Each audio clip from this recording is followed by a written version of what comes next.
আসসালামু আলাইকুম। হ্যালো বন্ধুরা, কেমন আছেন সবাই? আশা করি সবাই ভালো আছেন। আমি আল্লাহর রহমতে অনেক ভালো আছি। তো বন্ধুরা, আজকে চলে আসছি রাজশাহীতে। রাজশাহী অনেক শীত, সকালে তেমন কিছু দেখা যাচ্ছে না। এই যে দেখুন কতটা নিবিড় কুয়াশায় কুয়াচ্ছন্ন। যাই হোক বন্ধুরা, কুয়াশা তো কী হয়েছে, রাজশাহী এতটাই সুন্দর যেখানে সবাই বসবাস করতে চায়, যার সৌন্দর্য সারা বিশ্ব জুড়ে। তাই তো না এসে থাকতে পারি না সেই স্বপ্নের শহরে। কেন নয়, রাজশাহীর অলি গলি প্রতিটি জায়গায় এতটা পরিষ্কার, এতটা পরিচ্ছন্ন, এতটা লাইটিং, এতটা সাজানো, এতটা অপরূপা, যা দেখলে মন জুড়িয়ে যায়, প্রাণ ভরে যায়। যাই হোক, এ রূপের বর্ণনা যদি আমি সারাক্ষণ বলি তবুও শেষ হবে না।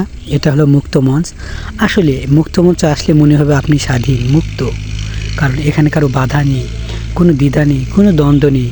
আপনি এই মুক্ত মঞ্চ দিয়েই দেখতে পারবেন সেই পদ্মা নদীর পার, যেখানে ছুটে আসে হাজারো মানুষ।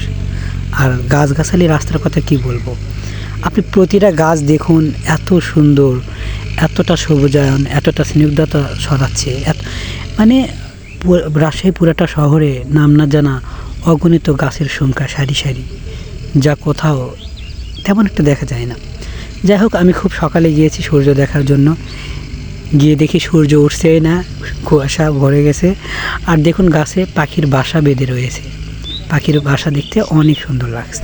সূর্যের সোনালি আলোয় যখন গাছের উপরে পড়লো, স্বর্ণালী আর সবুজায়ন মিশে একাকার হয়ে গেল। তখন যেন মনের মধ্যে এতটা অপূর্ব আনন্দ দোলা দিয়ে গেল, যা ভাষায় প্রকাশ করার মতো নয়। শুধু তারাই বুঝবে যারা সেই নদীর ধারে, নদীর পাড়ে সূর্য উদয় হওয়ার মুহূর্তটাকে উপভোগ করবে, নিজ চোখে দেখবে।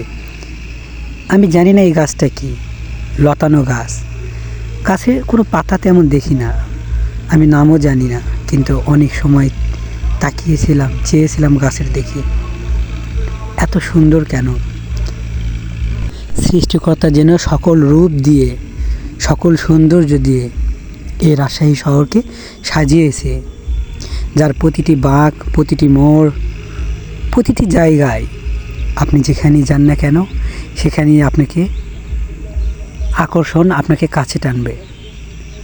যাই হোক, এই সেই গাছ, লতানো গাছ, যা আমি অনেকক্ষণ ভাবছি গাছটার নাম কি আমি জানি না।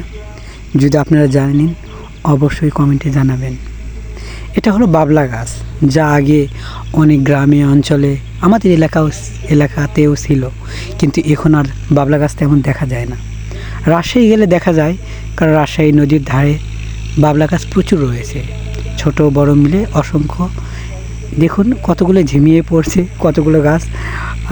যাই হোক, সকালে গিয়েছি তো তাই হয়তো এমন মনে হচ্ছে। হৃদয়ে দোলা দেওয়া সেই শহর রাজশাহী।